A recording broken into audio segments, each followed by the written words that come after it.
Agora já tá. Tá bom aí? Acho que a gente já está começando. Então, primeiramente, eu quero dar boa noite para as pessoas, né, que vão estar presentes aqui no nosso diálogo, no nosso compartilhar aí sobre separações e os seus desafios. Nós vamos ter aí como convidados o Dr. Cleito, que vou pedir para eles mesmos se apresentarem, e também a Dara Campos, uma profissional aí também de diversas áreas, inclusive do direito, e muito experiente aí no pensamento sistêmico, e eu, em alguns momentos, também falaria alguma coisa. Tá? Eu sou Andréia, sou bacharel em Direito, terapeuta sistêmica e terapeuta holística. E eu vou passar a palavra para o Dr. Cleito. Boa noite. Boa noite. Tudo bem, André? Tudo bem, Adara? Prazer estar aqui com vocês. Boa noite. Eu sou juiz de direito em Belo Horizonte, sou titular da 5ª Vara de Família desde 2011 e atualmente estou na coordenação do Centro Judiciário de Solução de Conflitos de Belo Horizonte. Né? Tenho trabalhado aí com métodos autocompositivos, constelações, inclusive, né, estudado um pouco sobre o assunto, não tanto quanto a Adara, né, que é uma autoridade no assunto hoje, a André, que tem feito um trabalho sensacional aqui também em Minas, mas, enfim, nós estamos aí para poder trocar algumas considerações, né, sobre as questões aí dos métodos autocompositivos e como é que a separação pode ser um pouquinho menos dolorosa, né? Eu acho que seria isso. Muito obrigado pelo convite. Bom, boa noite, é uma alegria estar aqui com vocês dois. Eu particularmente estou gostando dessas facilitações aí que o isolamento está nos trazendo, né? Acho que dificilmente a gente estaria numa sala de bate-papo falando sobre um assunto que eu considerei assim tão desafiador, né? Quando a Andréia trouxe a proposta do tema, eu falei, nossa senhora, você quer falar disso mesmo? Ela falou, quero, ainda vou convidar o Dr. Cleito. Eu falei, então que bom que vamos ter, né, posições bacanas, né? Trouxe ali um homem, uma mulher para falar, um juiz, uma servidora, então achei legal o composê que a Andréia propôs para a gente estar falando. Eu também trabalho na Justiça há 15 anos, sou servidora do Tribunal Superior do Trabalho, e desde 2015 faço uma pesquisa junto ao Tribunal de Justiça, aí de forma voluntária, que acabou originando o que hoje é conhecido como o Projeto Constelar e Conciliar, e que teve aí muitas aplicações nessa área de família, né? Voltando aqui um pouco para o nosso tema, o projeto das constelações aqui no DF passou por várias unidades, a gente teve, além das varas de família, vara criminal, infância e juventude, medida socioeducativa, né? Agora, esse mês, agora eu estou lançando, doutor Cleito, a Andréia já sabe, não sei se você sabe, o segundo livro, que é o uso da constelação na violência contra a mulher. Então, venho aprofundando, é um tema que, assim como a Andréia, eu também aplico de forma terapêutica, fora, né, do tribunal, e dentro do tribunal, como uma pesquisa, se isso pode ser, né, uma política pública mais a ajudar as partes nesses momentos tão críticos da vida, né? Então, eu achei muito bacana a escolha do tema, quero parabenizar a Andréia por isso, e dizer que também estou muito alegre de estar aqui junto com o Dr. Cleito, já estive lá no Sejusc Minas, fazendo uma palestra, falando um pouquinho, né, do tema, e acho que a gente pode fazer uma interação bacana aí hoje à noite. Andréia já se apresentou, né? Então, doutor, você poderia falar um pouco sobre os desafios de uma separação? Que é o nosso tema hoje, né? Os desafios, as soluções e a frase que eu escolhi, a separação com amor. Bom, a gente fala sobre isso mais para frente, né? Será que é possível? Acho que a Andréia já começou, inclusive, falando com a frase que é a solução que a gente vai ter, né? Que a gente vai buscar, de alguma forma, trabalhar isso na cabeça das pessoas, né? Dos profissionais do direito e principalmente quem está atravessando esse momento da separação, que é um momento extremamente difícil, né? Eu acho que, historicamente, a gente tem que pensar que, com a mudança da Constituição na emenda constitucional 66, em que a gente trabalha muito aquela ideia, né, da teoria do desamor, mais ainda a teoria do desamor, que já vinha sendo trabalhada antes, de que a dissolução ela deve ser cada vez mais facilitada, sem discussão de culpa, sem discussão de quem teve iniciativa, simplesmente verificando que não existe mais amor, não existe mais intenção em manter a convivência, que isso seja, de certa forma, facilitado. A gente pode pensar que houve um momento em que essas separações eram muito mais complicadas no judiciário, porque as pessoas ficavam buscando atribuir uma culpa ao outro, e essa atribuição de culpa tornava o processo muito mais doloroso, muito mais complicado, né? Porque você buscar alguém responsável pelo término da relação, quando a relação é algo que é uma via de mão dupla, né? Se a gente for pensar dessa forma, é algo que é uma via de mão dupla, você ficar buscando um responsável pelo término da relação é a mesma coisa que você está querendo sair da sua responsabilidade e atribuir isso única e exclusivamente ao outro, quando na realidade a gente precisa trabalhar a ideia de que uma relação não deu certo, os dois têm sua parcela de culpa e nada impede que isso seja feito de uma maneira menos traumática, menos dolorosa. Eu pego esse dado histórico justamente para a gente pensar na atualidade, se hoje, depois de não ter que mais discutir culpa no processo de separação, se isso melhorou para nós do judiciário, se melhorou para os advogados familiaristas, alguma coisa no que tange ao término da relação, se isso fez algum efeito em alguma medida. E aí o que eu quero dizer é que, para o processo sem discussão de culpa, é lógico que o processo sem discussão de culpa ele ficou muito mais, vamos dizer, mais leve. Mas, ainda assim, a dissolução não se dá sem algumas outras dificuldades, porque aí eles transferiram, vamos assim dizer, né? Eles transferiram a discussão de colocar a culpa um no outro agora para outras questões, e essas questões principalmente vão esbarrando na vida dos filhos, principalmente na vida dos filhos, porque aí surge a discussão de quem vai ficar com a guarda, como é que vai ser a questão da convivência, e aí a gente observa que a gente saiu de um lugar de discussão para entrar em outro lugar de discussão.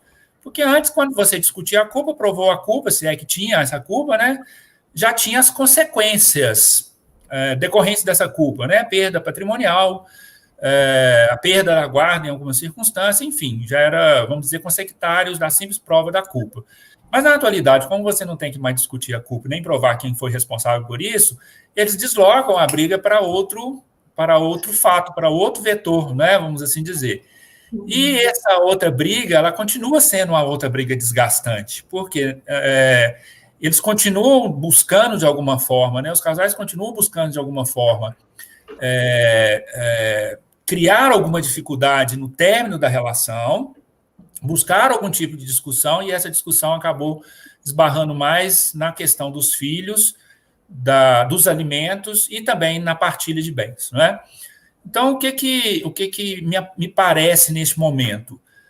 O que nós, profissionais do direito, e aí eu estou incluindo todos os que trabalham nessa seara, no que tange, vamos falar de juízes, promotores, advogados, que são os responsáveis aí por, vamos dizer, gerenciar esse conflito, o que nós podemos fazer para que essa separação seja menos complexa, seja menos dolorosa do que já é, claro, né? Um simples término já é simplesmente doloroso, mas o que pode ser menos complexo, menos doloroso, e que o processo possa tirar das pessoas as dificuldades ou evitar que essas dificuldades sejam agravadas pela existência de um processo que pode durar aí anos, 1 ano, 2 anos, 3 anos, por uma discussão que seria facilmente resolvida quando eles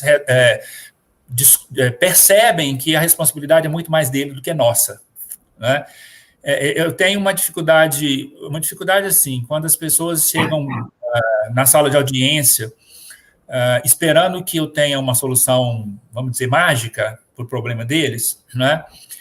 Quando eles esperam que eu tenha uma varinha mágica, que às vezes eu imagino que eles sentam na sala de audiência, na mesa, naquela formalidade toda, eles olham para mim, nunca olham um para o outro, claro, né?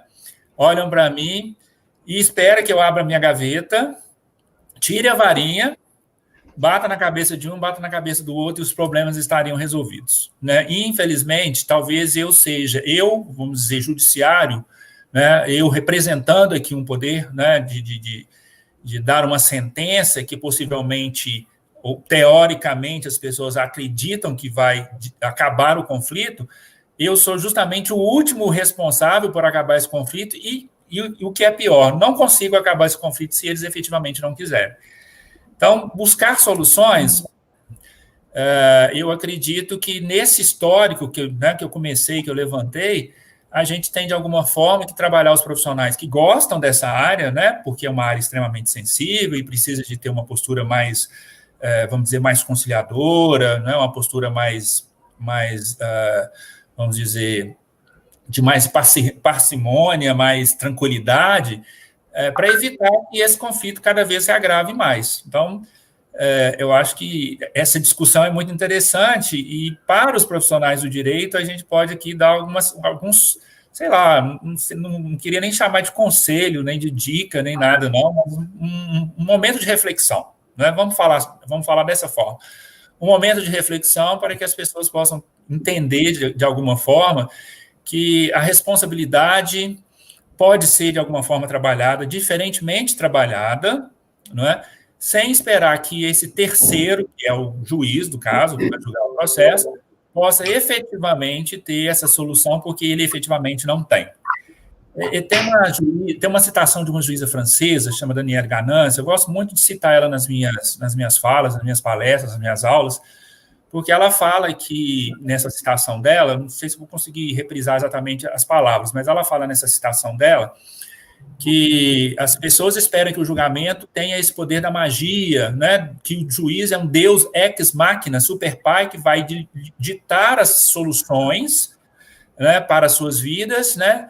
Esquecendo que nada poderá funcionar se eles mesmos não assumirem as suas responsabilidades, principalmente as responsabilidades parentais. Essa citação, ela, para mim, sempre foi muito marcante. Eu acompanho, essa citação me acompanha desde 2006, quando eu escrevi minha dissertação de mestrado, e eu acho ela muito interessante para dizer qual que é o sentimento que eu, né, representando o judiciário aqui, tenho quando eu me deparo com um conflito desse e me sinto, às vezes, até mesmo impotente para dizer para as pessoas, olha, eu não sei o que eu vou fazer com vocês, não. Já aconteceu, inclusive, algumas vezes, né, na hora que o casal entra na sala de audiência, eu olho para o casal e falo assim, pelo amor de Deus, vocês aqui de novo? Não, eu não acredito. Né? Então, acho que, a princípio, seriam essas as minhas primeiras ideias. O que nós podemos fazer por esse pessoal, hein, Andréia? Hein, Adara? Não, doutor, foi uma maravilha escutá-lo. Eu gostei muito da clareza e objetividade que o senhor trouxe. A Dara poderia falar um pouquinho sobre algumas situações que potencializam esse conflito na luz do pensamento sistêmico. Eu achei... Ou outra coisa, né, que você queira falar. Acho que ela travou a câmera dela. Sua câmera travou aqui, Adara. Tá me ouvindo? Agora sim. Eu estou vendo vocês normal. A gente que está vendo você. Eu queria pegar um pouquinho dessa fala do Dr. Cleiton. Me ouve? Quer que eu mude de lugar aqui? Eu estou te ouvindo, pode continuar. Só está um pouco tremida essa imagem, mas tudo bem. Tá, eu vou ver se eu vou... Se continuar, você me fala que eu mudo para o outro espaço ali, que a internet eu acho que pega um pouquinho melhor. Eu queria pegar um pouco a fala aí do Dr. Cleiton, quando ele traz a questão dos desafios, né? Eu achei muito interessante ele trazer essa questão da atribuição de culpa, né? Porque para o pensamento sistêmico, para a visão sistêmica, eu gosto muito quando Bert Hellinger fala assim, em uma relação de casal é meio a meio, né? Até nas traições, e geralmente isso, às vezes, quando a gente fala, causa muita polêmica, né? A pessoa que foi traída pensa assim, mas pera lá, né? Passei por uma situação dessa e você vem com essa conversa. Mas a gente observa que ele não está se referindo às pessoas, e aqui a principal diferença dessa visão sistêmica para as outras terapias, né? Dentro dessa perspectiva, a gente compreende que, seja numa relação heteroafetiva, numa relação homoafetiva, mas quando envolve um casal, na verdade, eles são ali representantes de todo um clã que está por trás, Então, às vezes, pelo menos uma das coisas que eu observo trabalhando com as famílias, é que o casamento, a relação em si termina, mesmo existindo um grande amor, né? Mesmo as partes ainda se amando, mas eles não conseguem conviver, ou eles têm ganchos ali, questões mal resolvidas nas famílias de origem, que acaba impedindo aí o que o Bert chama dessa simetria oculta do amor. Né? Então, tanto houve esse casamento, não só entre homem e mulher, ou entre, né, outras formas de amor, mas houve um casamento de dois clãs que se uniram, de duas famílias. Eu gosto de lembrar do Romeu e da Julieta, né? Não sei se é Montecchio e Capuleto, eu não lembro o nome do pessoal, mas eu estou lembrando. A minha menina está até com esse livro aqui, que é a versão em inglês para a criança do Shakespeare, né? E aqui ele traz essa questão de que, por exemplo, eles se amavam muito, mas eles não conseguiram ficar juntos. É o que a gente vê, eu estou trazendo uma questão, né, de uma narrativa, digamos assim, arquetípica, de uma coisa mais destacada, um enredo assim mais dramático, mas é o que a gente vê ali no dia a dia. Às vezes o casal ainda se ama, né, quer ainda deseja um ao outro, mas tem questões profundas, né, ou às vezes eles estão se relacionando, por exemplo, na criança e não no adulto, e aí essa relação não se sustenta, e aí foi que o barraco desabou, né? Vamos para a música do nosso querido Jorge Aragão, e ele fala assim, e aí se perdeu, né? Chega um momento que realmente tem uma coisa quebrada, algo naquela relação fica insustentável. Então, acho que o direito trouxe aí uma questão muito boa nesse sentido de modernização, de não ficar discutindo, né, pelo em ovo. Não vou ficar discutindo quem é responsável pelo que traiu, ficava aquela lavação, né, acabava que o pobre do juiz ali virava uma lavanderia numa sala de audiência, né, teve um colega meu que é magistrado aqui, que ele falava assim, eu preferia trabalhar na vara criminal, lá pelo menos você não corre o risco de apanhar, o réu chega mais silencioso, as partes ficam mais, né, contidas, na vara de família os ânimos estão bem exaltados.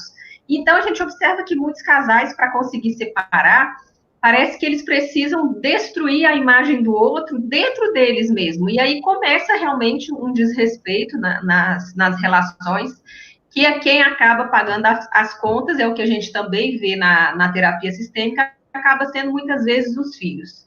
Então, eu acredito que o maior desafio nessa área, nessa questão da separação, seja conseguir trazer para esse casal que eles continuam sendo uma família. Né? Então, nesse sentido, eu acredito que o trabalho das constelações vem agregar ao Poder Judiciário, aos sistemas judiciais ou aos escritórios de advocacia, se o advogado tiver esse pensamento sistêmico, essa postura sistêmica, né, de separar os papéis. Eles vão ali, né, não serão mais, digamos, homem e mulher, companheiro e companheira, mas a relação parental necessariamente vai ter que ser preservada. Então, um desafio, eu acho que é compreender que ainda existe amor, então, acho que tem também uma questão social muito forte, que as pessoas acham que porque se separou, vão deixar de amar. Parece que você liga o botão, né?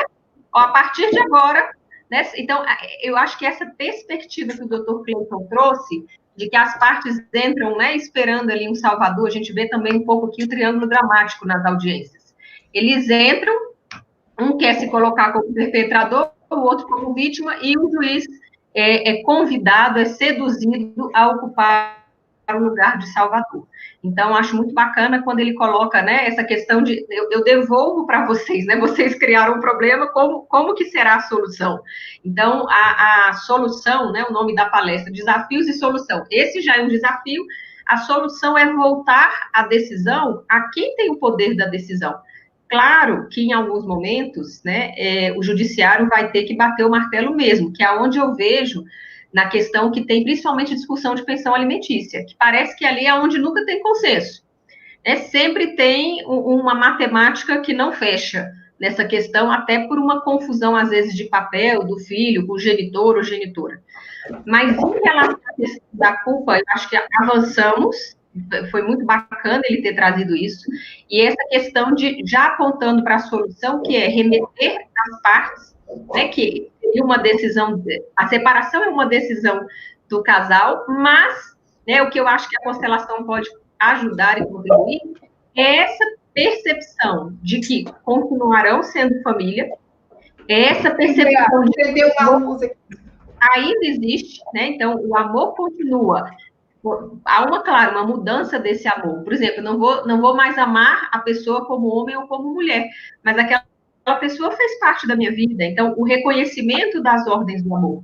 Eu acredito que a constelação contribui quando ela traz para o essencial, né? Eu continuo amando o ex-parceiro, eu continuo amando o pai dos meus filhos, mas decido, seja por uma decisão consciente ou inconsciente, não continuar a relação de casal. Então, eu acredito que isso seja a maior contribuição, digamos assim, da terapia sistêmica nas ações que envolvam questões de separação, né? Que é entender essa simetria oculta do amor e entender essa questão da importância desse reconhecimento mesmo, né? A gente vê o tanto de reconhecimento que traz o desequilíbrio quando, por exemplo, um parceiro anterior não é honrado, né, o primeiro companheiro, aí ali vai virando uma bola de neve, né? Eu costumo dizer que vira o amor ao próximo, né? Próximo. Então, se você não para olhar para aquela relação, né, acredito que a separação seja também uma grande lição de vida, e vejo que as pessoas têm que encarar que tem um luto ali que precisa ser vivenciado, né? Às vezes as pessoas têm pressa de separar, não, tem que ir com calma, com gentileza, com respeito, até quem às vezes pediu, né, a separação se vê numa situação muito delicado mesmo, então precisa ser tratado com muito carinho, né? Okay. Manda, Andréia. Então, quando você falou, me remeteu a um trabalho que eu realizei uma vez, não foi exatamente no judiciário, então eu posso falar um pouquinho dele, foi no set terapêutico, mas uma pessoa chegou e ela queria se separar do marido dela. E durante todo o trabalho, ela percebeu algumas situações. Uma era uma raiva muito grande que ela tinha do pai, e é tanto que ela dá uma descrição dele assim, ele é louco. E aí eu pedi, o que é louco? Então ela descreveu o que a mãe falava sobre ele. E depois, no final desse trabalho, uma coisa que ficou muito claro para ela é que a mãe tinha sido infeliz. E como a mãe tinha sido infeliz, ela tinha um bom casamento. Ela gostava, né? Ela amava esse companheiro e vice-versa, eles tinham um bom relacionamento, mas ela não estava se permitindo ser feliz porque a mãe não havia sido. E ela termina saindo, e nesse trabalho fica claro para ela que ela ama o marido e que ela não tinha a menor intenção de separar dele. Então, realmente, ilustrando isso que você falou sobre essa grande contribuição que a sistêmica dá, ela contribui muito para essa visão de 360 graus, de quem está só no... Eu falo em 3D, né? Porque eles chegam apenas dimensionando o conflito. E é potencializado por questões até que eles mesmos desconhecem, porque muitas pessoas que nos procuram no judiciário, eles não têm acesso, eles nem nunca pensaram na questão de uma terapia, do autoconhecimento, e as pessoas entram nas relações, às vezes, com diversas expectativas, mas de preenchimento, de que o outro vai fazer algo para ele, e algo que ele mesmo, às vezes, pode fazer. E, às vezes, isso também é um fator aí de que esse casamento entra num conflito, e as pessoas não consigam sair dele com facilidade, porque existe dissoluções que as pessoas conseguem chegar nesse lugar, que foi isso que você comentou, Andara, esse lugar de o amor entre a gente não é mais o mesmo, ele mudou. E aí nós queremos seguir nossas vidas afastadas, mas a gente está bem. E já teve casos, né, assim, alguns relatos que eu já tive, que quando a pessoa fala para o advogado assim, não, tá tudo bem entre a gente, mas aí vocês têm algum motivo para se separar? Não, a gente não tem nenhum motivo. Mas eles chegaram num lugar de maturidade, de perceber que aquela caminhada junto não é suficiente mais para eles, mas que eles podem fazer isso em harmonia, que eles podem fazer isso com tranquilidade. Existe um lugar para isso. Agora, nós temos uma sociedade conflitiva em que, se você não tem um motivo para se separar, também tem uma cobrança muito grande, porque você tem que ter um fator que gera raiva, que gera mágoa, que gera ressentimento, para você fazer alguns deslocamentos na vida, inclusive a separação. Mas existe esse lugar, não é uma utopia, porque o conflito, ele machuca muito. Ele machuca os filhos, machuca as próprias pessoas, né? E eu penso que essa discussão dessa possibilidade de haver uma separação com amor. O Sam fala sobre isso, ele fala assim, é muito mais... O momento da separação precisa de mais amor do que quando a gente se encontrou. É verdade. Verdade, não é assim, eu penso assim, doutor Cleiton, você poderia falar mais um pouquinho aí sobre as soluções que podem facilitar para que esse casal ele chegue nessa autocomposição, e também do papel do advogado também, que é uma coisa muito importante. Eu fico até com medo de falar. De falar assim, eu estou querendo julgar a responsabilidade para os advogados. Claro que nós temos todos responsabilidade nesse aspecto, né? Quando chega para nós para julgar alguma questão nesse sentido, a gente vai apresentar as ferramentas. Eu deixei para vocês duas mesmo, né, com mais autoridade, falar sobre a questão do pensamento sistêmico. Nós estamos trabalhando com isso aqui, né? A Andréia em Contagem, em Belo Horizonte nós temos também um projeto iniciando nesse sentido, mas quando você fala, quando nós falamos de desafio e solução, o desafio é fazer com que as pessoas percebam que essa responsabilidade é muito mais delas. Né? O desafio é mostrar para os profissionais do direito, ou trabalhar com os profissionais do direito de uma forma que eles entendam que eles são os primeiros responsáveis na solução desse conflito, muito mais do que o judiciário. Então, às vezes, a impressão de que eu tenho é que, ao receber um conflito dessa espécie, dessa natureza, eles facilitam, de alguma forma, essa terceirização. Quando, na realidade, eles poderiam já iniciar as tratativas, né, nos seus próprios escritórios. É um jargão muito antigo, que todos nós que formamos em direito sabemos, né? O advogado é o primeiro juiz da causa. Então, se ele tiver uma percepção sistêmica, né, um olhar sistêmico sobre esse conflito, eu tenho certeza que, muito provavelmente, eu já vou receber as coisas muito mais prontas, né? O que para nós seria muito mais leve, né? No nosso trabalho seria muito mais leve. Mas não que eu não queira receber as coisas pesadas para resolver. Se não é possível do profissional ainda enxergar sob esse olhar sistêmico, né, de ajudar, de se colocar numa posição do ajudante, essa posição do ajudante que o Bert Helling nos fala, né, quando ele trabalha as ordens da ajuda, do advogado se colocar nessa posição do ajudante, e na posição de ajudante, ele conduzir as pessoas, as partes, a esse olhar, a essa percepção, com certeza chegaria para o judiciário muito menos trabalho e muito menos dificuldades nas soluções. Mas quando chega para nós, aí é hora do judiciário se preparar também para poder dar esse olhar. Porque, às vezes, se o advogado não tem esse olhar, ou não é possível, ou não foi possível ele conseguir, às vezes ainda exige-se a autoridade que o judiciário, de certa forma, apresenta, né? Essa figura do judiciário, ele ainda traz para as pessoas um lugar de autoridade ainda, e aí o judiciário entra com a sua participação, e aí, né, falando de solução, né, a gente ter como um trabalho, né, cada vez mais efetivo dentro dessa política de autocomposição, que é uma base do judiciário desde 2010, com a resolução 125 do CNJ. E essa política de autocomposição, ela nos dá inúmeras possibilidades de utilização de ferramentas em que aquilo que não foi feito no início, antes do processo, possa ser feito durante o processo. Para só então, depois, né, eu vejo a solução nesse aspecto, e a gente tem trabalhado muito isso aqui no Sejusc de Belo Horizonte, só depois, então, da gente ter utilizado todas as ferramentas, aí sim, não é possível. Bom, agora eu sinto muito, não temos outra possibilidade, senão aguardar a decisão do juízo, que certamente não vai ser bom para nenhuma das partes, né?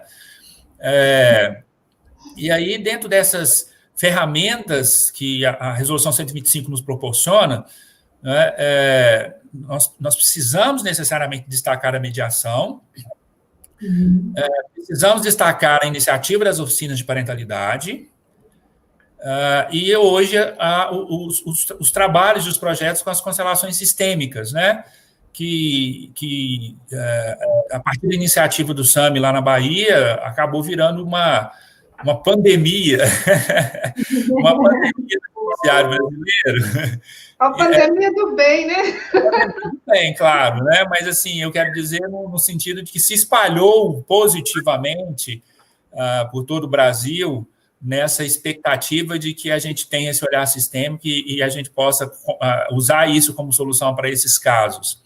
Mas é preciso entender que a constelação ela é uma ferramenta interessante, mas às vezes as pessoas ainda não estão tão preparadas para a utilização da ferramenta.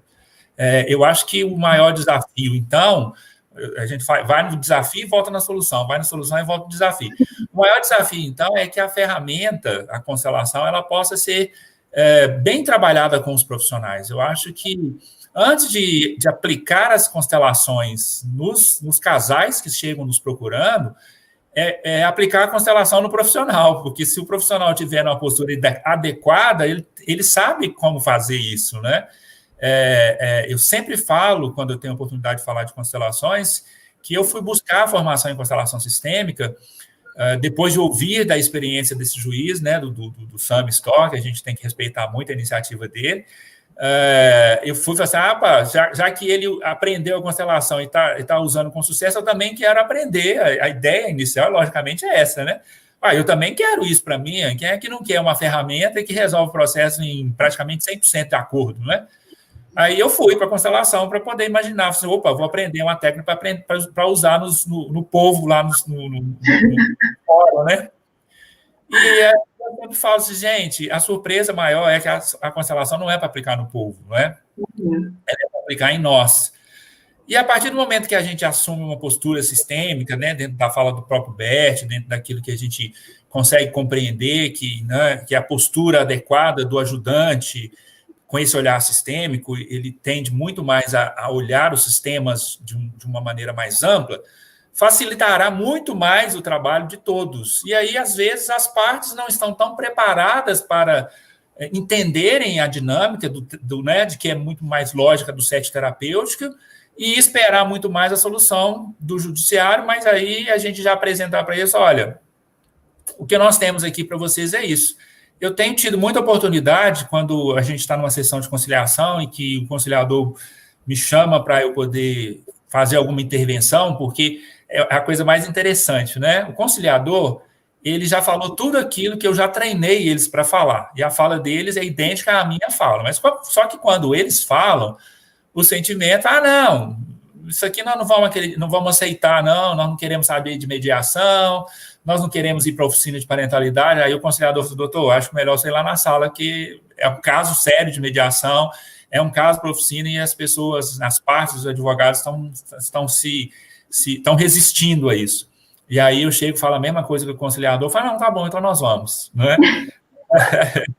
É até muito engraçado, porque assim, quando eu estava lá na Quinta Vara, que eu começava uma sessão de saneamento ou de julgamento, né, que eu via que a comunicação estava completamente interrompida, eu convidava-os, né, falava assim, vamos suspender esse processo aqui, vocês vão para a oficina de parentalidade, depois da oficina vocês voltam para a gente voltar a conversar, ver o que melhorou com vocês depois de vocês participarem da oficina. Aí era um convite, né? Sugeria, vamos suspender, vocês vão, já tem as datas aqui, que dia que você pode, que dia que você pode, então tá bom, vamos lá. E aí o mais engraçado é que as oficineiras, as estruturas de oficina, depois relatavam para mim, só eu chegar, o casal, alguém chega na oficina e fala assim, eu só estou aqui porque o juiz mandou. Sim, mas eu não mandei, eu só convidei. Mas o juiz tem uma força, né? A força arquétipo do juiz, né? É um arquétipo que está construído no inconsciente do poder, né? E do comando, e o juiz pode mandar prender. A Então, autoridade, é a autoridade do pai, né? Uma história milenar, né? Assim, desde o início do direito tem um juiz, já tem essa imagem consolidada aí no inconsciente. Então, realmente tem muita força, por isso que eu considero tão especial juízes como o doutor e outros que estão, né, tem esse olhar, abre para essa vertente humanizada de compreender o litígio e não de uma maneira bem mais ampliada e não ficar só nessa responsabilidade da sentença, uma vez que é muito claro que ela não abarca todo aquele processo, tudo que envolve ali aquele litígio. Doutor Cleiton, aqui a gente manda já o AR antes. A gente manda um AR convite, e aí já pega várias pessoas assim numa tacada só, diminui esse trabalho formiguinha do magistrado. Mas olha só, porque se às vezes você faz o convite, eu estou trazendo a minha experiência, justamente por causa disso, porque assim, o conciliador, ele tem os conciliadores são tão bem treinados que às vezes eles usam até as minhas palavras, falam exatamente a mesma coisa que eu falo. E o conciliador não convence, mas se o juiz falar, convence, sabe? É essa a diferença. Então, às vezes, assim, a gente estava numa discussão aqui recente de se encaminhar o processo direto para a mediação. E a gente teve algumas experiências no sentido assim, encaminha direto para a mediação, sem as partes entender o que é isso, na cabeça dela, é só mais uma tentativa de conciliação, não vou não. E aí, quando eu chego e faço o trabalho, gente, a situação para vocês aqui é essa, vocês precisam melhorar essa comunicação, existe entre vocês um vínculo que não se desfaz, esse vínculo é necessário que seja olhado com carinho, né? Tentar, de alguma maneira, falar para eles, gente, é possível despedir com amor também, não é isso?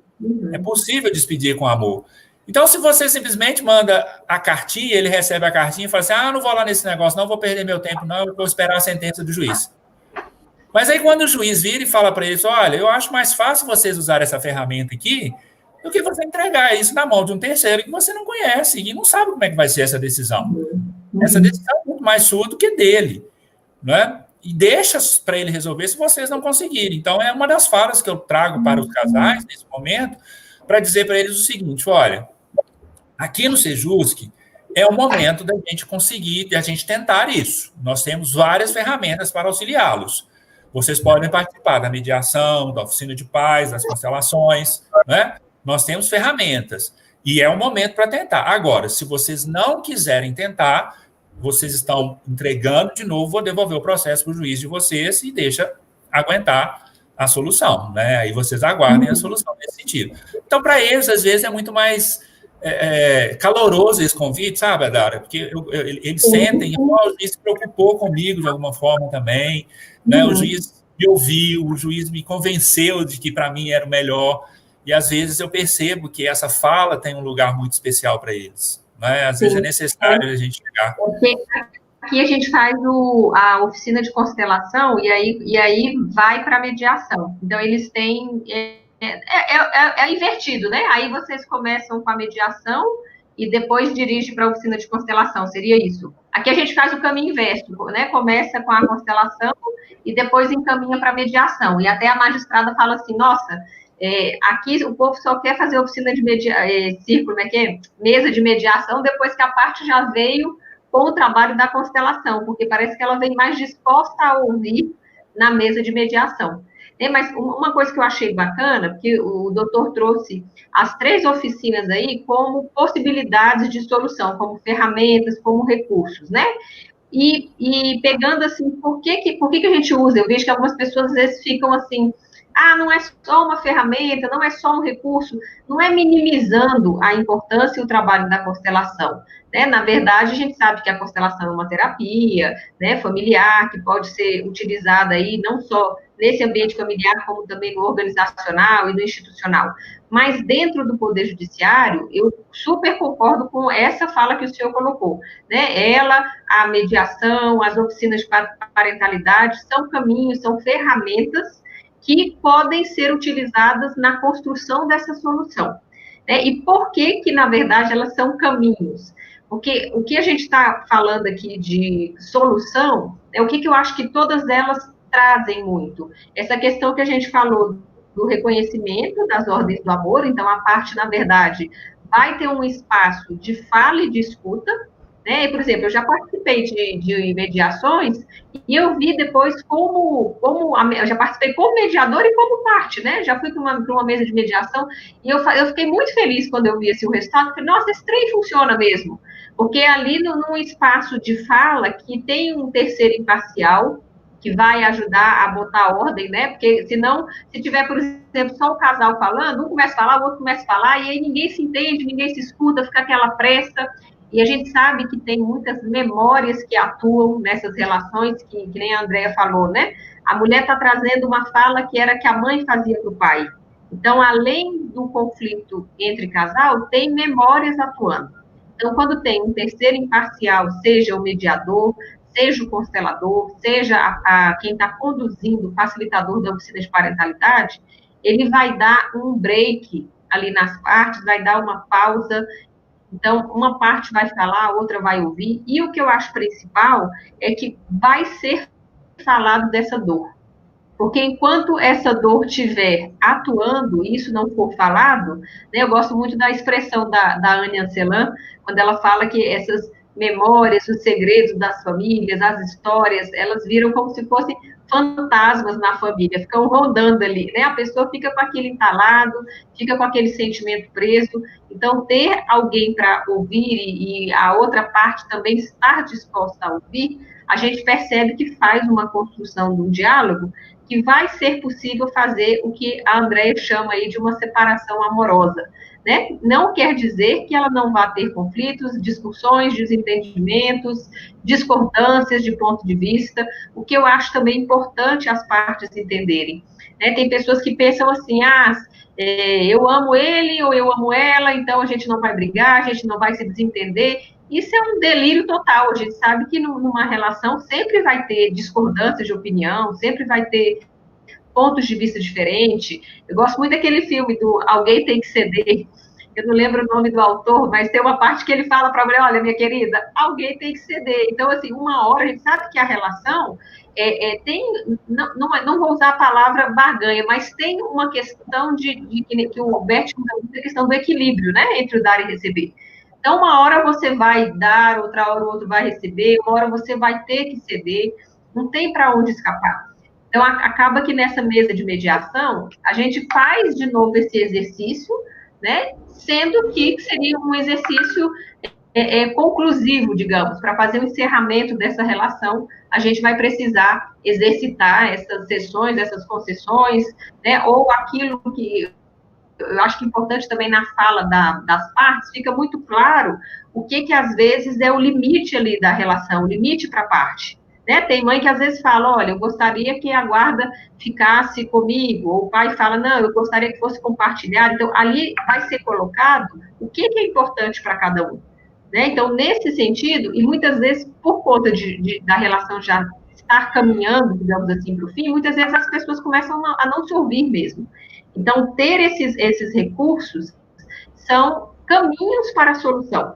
Né? Então, achei bacana que o doutor Cleito trouxe aí a resolução 125. Inclusive, doutor Cleito, a gente entrou em nome da associação com um pedido de providência no CNJ, no Conselho Nacional de Justiça, com uma sugestão de resolução para constelação. Já está protocolado lá desde, acho que é 2018, 2019, e vem como anexo do livro. O que eu trouxe lá, que é uma sugestão que a gente entrou pela associação, exatamente para prever todos os casos, né? Seja consteladores voluntários, seja exercícios de quando estão, por exemplo, os magistrados, promotores, defensores, que a gente está chamando de prática sistêmica e não constelação familiar. Então, a gente previu várias abordagens de ajuda, né, para os operadores do direito e para os fora do direito, mas que aquelas equipes sociais, por exemplo, às vezes tem psicólogos que atendem, né, que fazem um trabalho belíssimo ali de apoio, equipe de apoio ao magistrado, e que participam da construção dessa solução, né? Diga, Andréia. Eu queria citar um caso que é super engraçado, depois eu vou citar um caso da separação. Ótimo. Esses casos são bons, né, para criar aí uma imagem de memória, né, sobre esses temas. Eu pensei falar uma coisinha sobre que o Dr. Cleiton falou sobre a responsabilidade, né? E uma das coisas que eu observo quando eu vou fazer o atendimento lá no judiciário é que realmente eles chegam como crianças e eles estão tão afastados dessa possibilidade da autorresponsabilidade que eles, às vezes, jogam ela para os filhos, para os próprios filhos. Dá uma expectativa que os filhos resolvam, né? E aí a gente observa nesse trabalho quanto que isso fica pesado. E a outra coisa que a Dara comentou, quando ela fala alguém tem que ceder, tem um filme muito legal que mostra isso, que é Crumb versus Crumb. Ele é um filme até antigo, mas ele é muito atual, o tema dele. E o casal, ele passa por uma situação bem interessante, porque ele está em ascensão na vida profissional dele, e tem a parceira como um complemento, e ela cuida do filho. E ela está em plena crise existencial.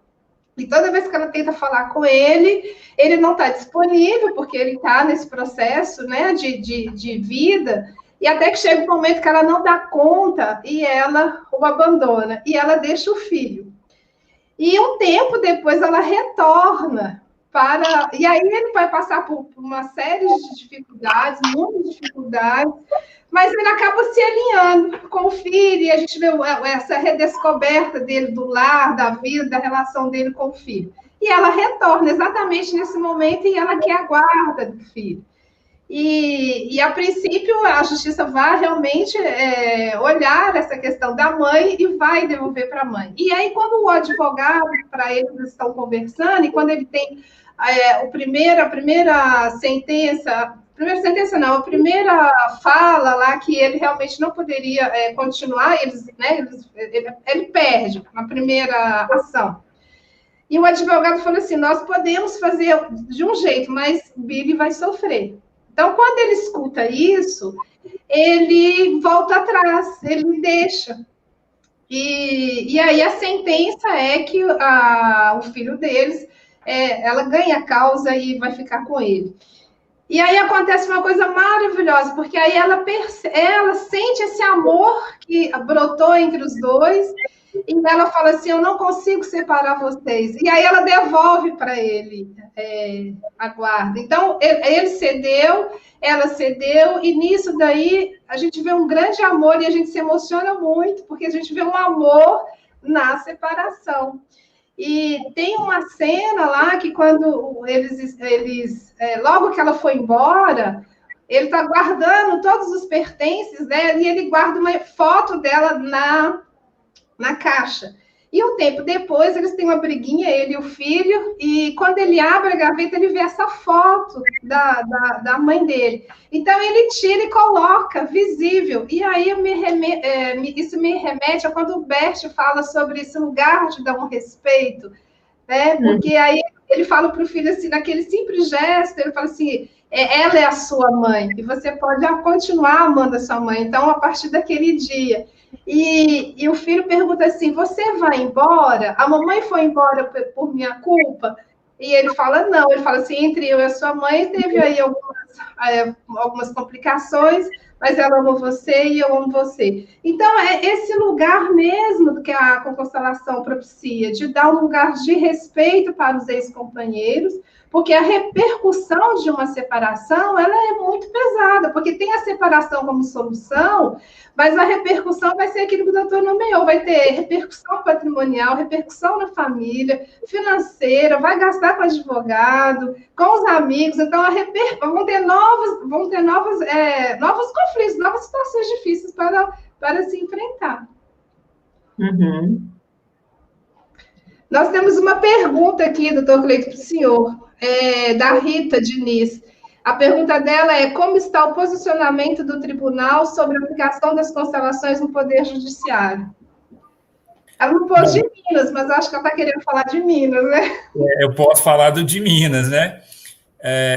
Inclusive, quando a Dara fala aí da proposta de resolução que está no CNJ, que está no livro, inclusive, a Dara, eu vi uma parte do seminário que você teve aqui na OAB outro dia com a Juliana Cândido, e aí lá eu vi você comentando sobre o livro, né, sobre essa questão da violência doméstica, e aí para dizer que eu vou pegar o livro para eu poder dar uma olhada nessa resolução, porque aí vai me poupar um certo trabalho. Uma proposta de sugestões para acrescentar. Vai me propor um certo trabalho, porque aqui em Minas a gente não tem nada regulamentado ainda. O projeto de contágio foi um projeto que começou lá com a André, com a doutora Cristiane. Em Belo Horizonte, quando eu cheguei no Sejusca 2 anos atrás, o projeto já estava iniciado com a Ana Moyar e a Vera, e a gente apenas deu algumas mexidas ali na formatação, né, do fluxo, na maneira. Inclusive, Adara, quando você fala, né, que o projeto de vocês, né, vocês começam pela constelação para depois a mediação, eu achei mais interessante fazer ao contrário, porque era mais fácil de eu inserir a constelação junto da mediação, porque a mediação já está institucionalizada, ela é anterior, e era muita coisa importante que eu não podia perder do trabalho da mediação que já foi alcançado até o momento hoje. Quando eu tenho as mediadoras pensando sistemicamente conosco, elas até não são. Eu tenho uma mediadora que é consteladora, mas quando elas estão afinadas conosco nesse projeto, elas olham dentro da mediação e falam assim, esse caso é um caso interessante para a constelação, e aí encaminha para a constelação. Então, fica mais fácil eu inserir a constelação na mediação, porque a mediação está regulamentada, entende? E ela estando regulamentada, está prevista no CPC, está prevista na resolução, vem na resolução 125, depois no CPC, depois a lei 13.140. Então, me poupa o trabalho de convencer as partes de introduzir uma técnica que ainda não estaria necessariamente regulamentada. Mas dentro da mediação, gente, vamos para a mediação, lá na mediação nós ainda vamos participar de outras técnicas. Eu posso caminhar... O TJ de Goiás trabalha assim também, tem bons resultados. Pois é. É uma excelente opção, sim. Até mesmo porque a experiência que a gente vem observando aqui, até queria contar esse exemplo, né? Eu comentei inclusive eu conversei com a mediadora ontem desse caso, né? Quando ela me chama na minha sala, e aí assim, para eu poder ir lá conversar com o rapaz, né, da mediação, era uma sessão individual, e ela achou que se eu fosse lá na sala, a autoridade do juiz talvez pudesse tirar ele daquele lugar. E aí, ela virou para mim e falou assim, doutor, eu queria que se eu fosse lá, porque eu já fiz 6 sessões de mediação, esse rapaz já passou pela constelação, eu acho que ele já tinha passado também pela oficina de parentalidade.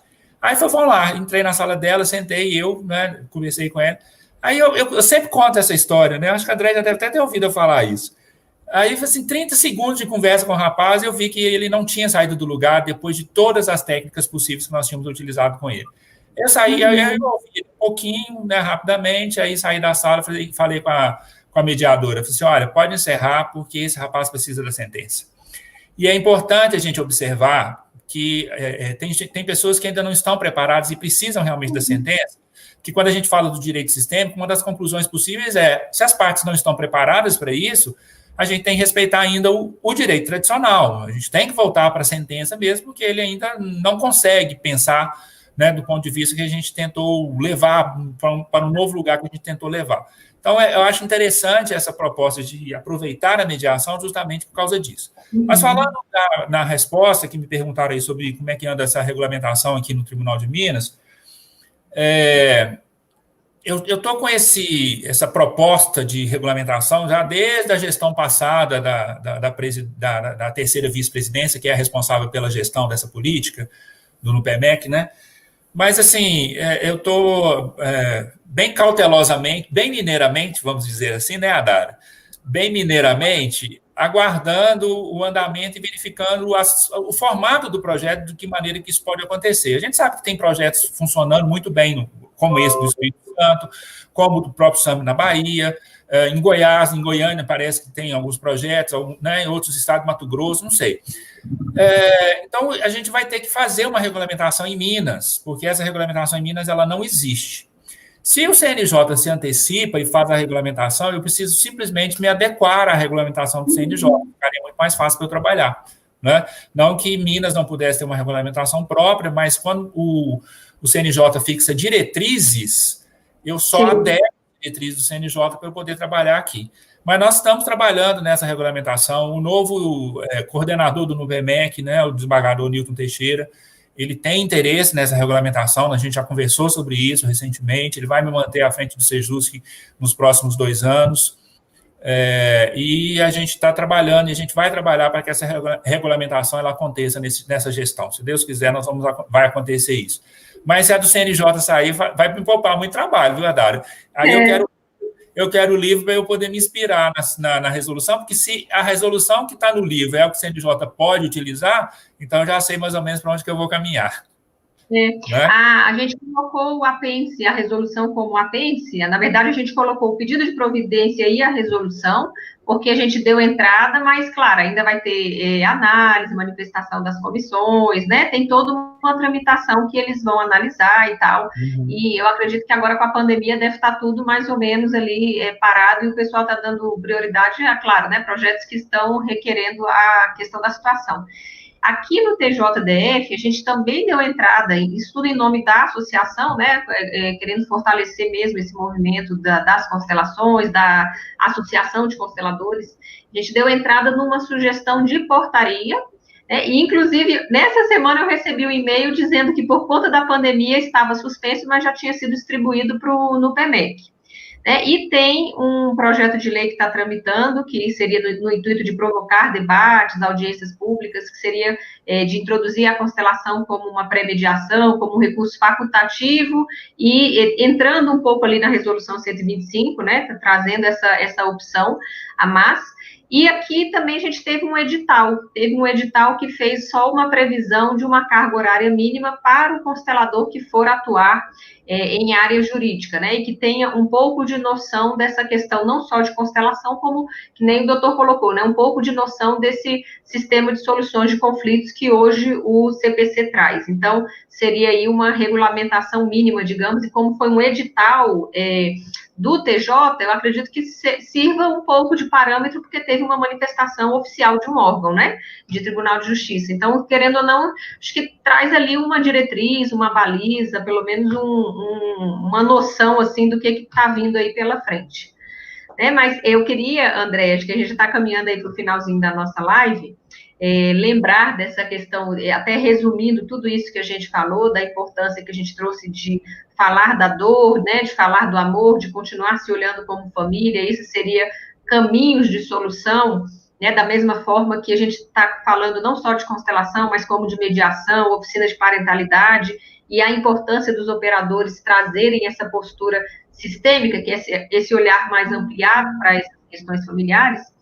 Eu queria lembrar de um caso que a gente teve aqui no fórum. Aqui a gente sempre convida as partes e os advogados, né, para participarem, mas, claro, é uma oficina facultativa, a parte não tem que ficar, né, a parte pode sair a qualquer momento, na hora que ela quiser. E a gente começou a fazer a constelação, e tinha um casal que o homem queria fazer a constelação, mas ele queria que a ex ficasse e participasse. E aí, como ela estava super constrangida, ela, se mandou, né? Falou, fui.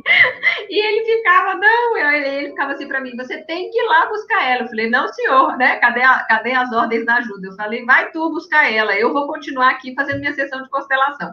E acabou que ele não fez o que ele queria fazer com ela e tal, acabou que veio uma outra pessoa constelar, a gente fez a constelação e tal.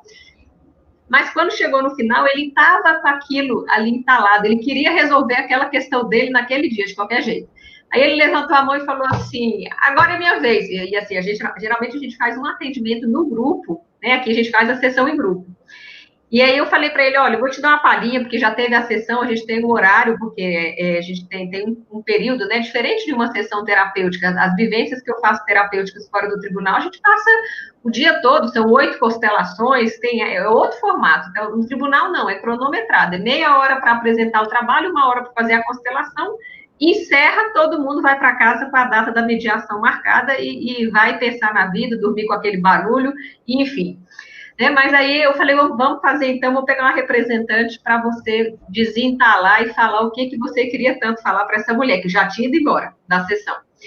Aí ele botou a representante na frente e a mulher que começou a representar falou assim, nossa, ele também parece meu ex-marido, vou aproveitar e vou falar para o meu ex-marido. Aí ficou uma representação cruzada. Né? Aí eu só falei assim para ele, então faz assim, vamos falar nada não, apenas se olhem. Apenas se olhem, comuniquem esse amor, e daqui a pouco você vai vir o que é essencial você falar.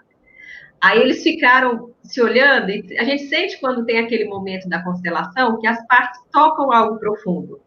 Então ficou um silêncio na sala, aquele silêncio que diz muito, né?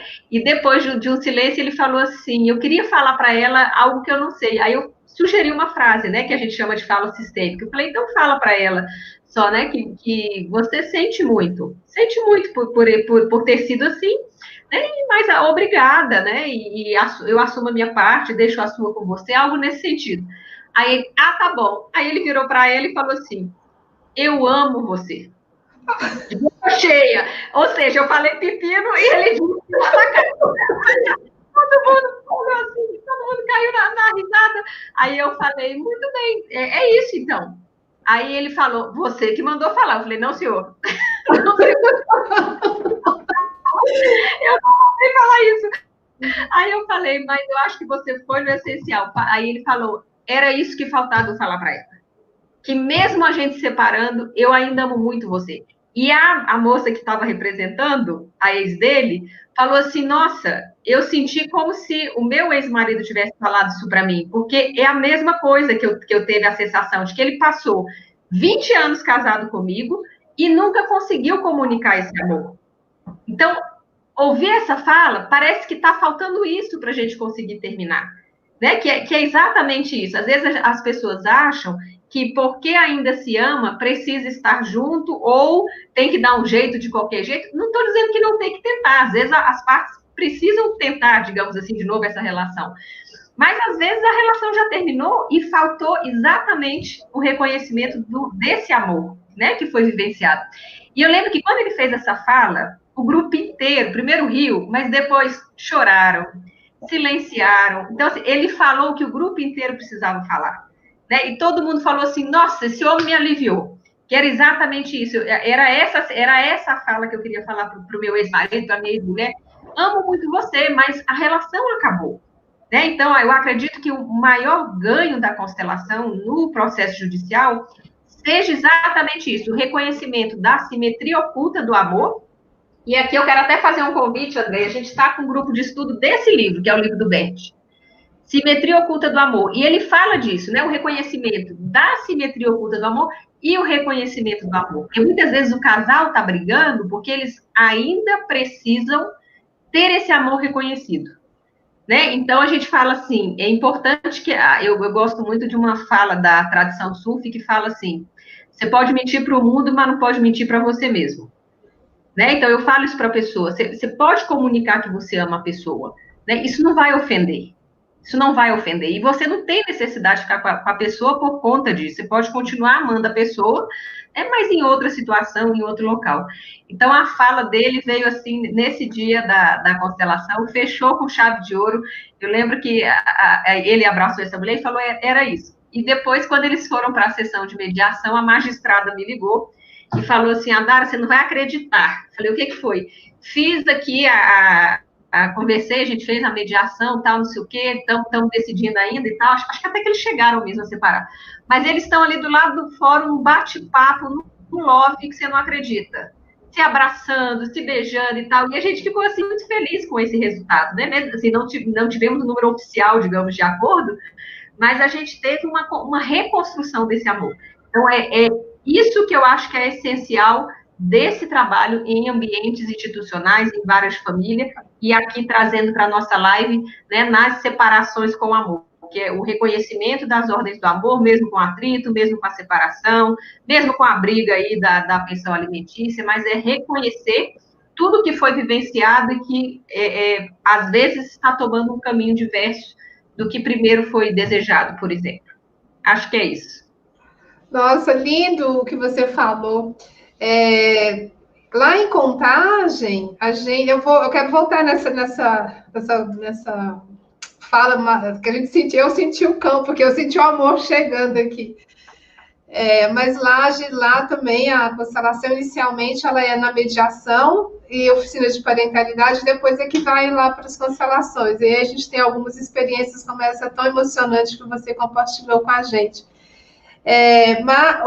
Enquanto eu pensava sobre esse tema, alguém fez uma postagem e me enviou quando o Gilberto Gil separa da terceira esposa deles. O Gilberto Gil tinha que fazer a palestra, acho que ele tem uns 8 casamentos. Ele fez uma das músicas mais lindas dele, ele compôs nessa separação.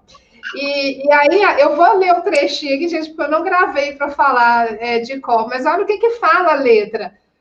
Pensando no que você acabou de nos trazer. O amor da gente é como um grão, uma semente de ilusão.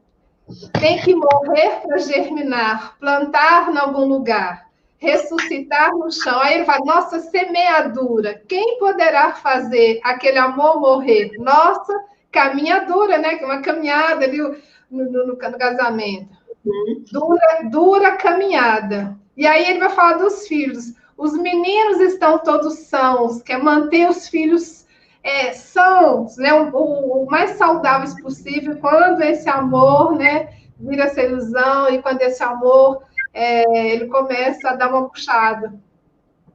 Então, é isso. A gente já está caminhando aí para a despedida, para as palavras finais. O doutor Cleiton pode dar sequência.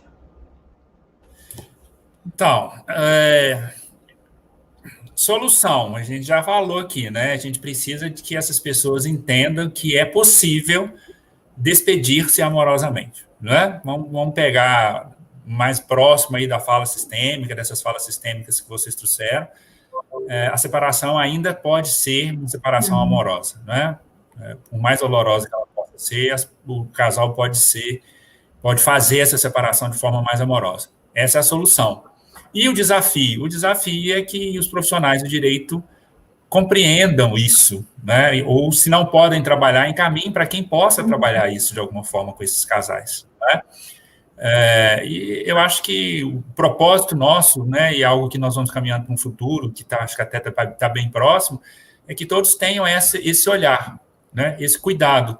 A relação pode não ter dado certo, mas a gente pode continuar sendo, né, até mesmo porque o vínculo não se desfaz. Mas acho que essa despedida ela pode ser menos dolorosa, sim, né? A solução é essa, para que as pessoas possam sair, inclusive sair do próximo relacionamento mais tranquilo, né? Porque o pessoal fica, como é que você falou, Adara? O próximo, né? O amor ao próximo, não encerra a relação e fica próximo, fica trocando, né?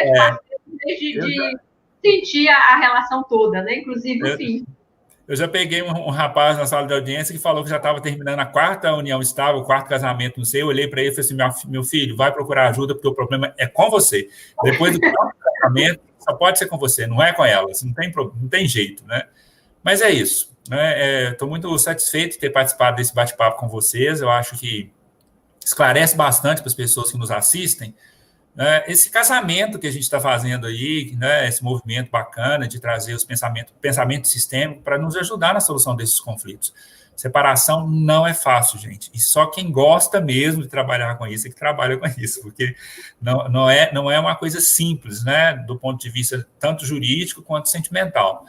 É muito legal, é bom que vocês, né, propuseram esse bate-papo e esclarecer para essas pessoas que nos assistem que realmente a gente tem que buscar um novo olhar, uma saída, alguma coisa diferente para sair daquela história, né? Nós saiu da culpa, mas continua num processo de discussão muito grave e talvez isso ainda continue não sendo aquilo que os casais realmente precisam. Eu acho que é nosso papel, né? Fazer esse reencontro, né? Esse casamento, trazer as pessoas a uma nova realidade, aquilo que ela realmente precisa. Talvez seja isso que vai diminuir essa grande judicialização que a gente tem, porque as pessoas vão começar a assumir as suas próprias responsabilidades. Não é isso? Exato. Muito obrigado pelo convite. Eu também queria agradecer, doutor Cleiton, né? É uma admiração, eu gosto muito de ver os magistrados que estão envolvidos nesse trabalho, meus parabéns também pela sua condução aí junto ao Sejusc, parabenizar a André e também a doutora Cristiana, que está aqui, né, neste campo também, os outros magistrados de contagem que participam, e desejar aí uma semana abençoada para todos, né, e realmente essa questão de olharmos para os nossos afetos, para os nossos amores, acho que é um passo importante que a gente pode dar como pessoa, como ser humano, e depois como terapeuta de ajuda ou, né, operador do direito que trabalha nesse campo de ajuda. Uma boa noite, Andréia, gratidão pelo convite.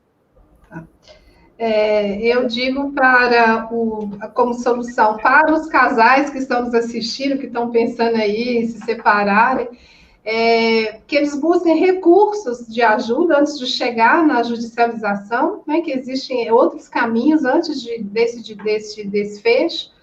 E uma pessoa muito sábia, ela falou o seguinte: o conflito, quando ele não começa grande, ele começa pequeno. Então, a sugestão dele é que começou, não deixe durar mais de uma semana. Tente resolver o mais rápido possível, né? Que isso pode já ter um resgate no próprio casamento. E essa questão da ajuda mesmo, da ajuda, porque a justiça ela é mais acessível às pessoas. E as psicoterapias nem tanto, que são um pouco mais caras, mas é um caminho de busca do autoconhecimento, do próprio processo, porque isso vai sustentar, se por acaso chegar num lugar desse, essas pessoas vão ter mais fundamentos, mais estruturas emocionais internas para poder lidar com a separação, que realmente não é algo fácil. E como o doutor falou, não é fácil nem da gente estar trabalhando com isso, porque a gente vê muita dor, muita angústia, muito sofrimento, né? E para os profissionais, eles também procurarem os recursos, como um prévio conhecimento da própria mediação, da oficina de parentalidade, que é um trabalho que eu acho maravilhoso, e aí também das constelações. Pode então só estudar, compreender um pouco, até mesmo se tornar um constelador. E eu quero agradecer também imensamente ao doutor Cleito por ter aceitado aí o convite, um tema bem difícil, a Dara também, que é uma pessoa que tem uma longa caminhada, uma longa experiência aí em diversas áreas, especialmente também no direito, e em todo o material que ela produz, e os trabalhos relacionados ao estudo aí das relações humanas, né, e de harmonizar e procurar um desfecho, né, mais favorável para todo mundo. Então, quero agradecer por ela ter aceitado o convite, que na verdade é um convite mútuo, que é um convite meu e é um convite dela, né? Então, estou muito feliz, foi um trabalho muito bonito, e boa noite a todos que nos assistiram. Quero agradecer também as pessoas que nos assistiram, as que irão assistir, e deixa o like lá, né? Todo mundo fala sobre isso. Prestigiando aí o nosso encontro, a nossa partilha. Muito obrigada a todos que participaram. Boa noite. Boa noite. Tchau, tchau. Tudo bom. Tchau. Não tem mais nenhuma pergunta.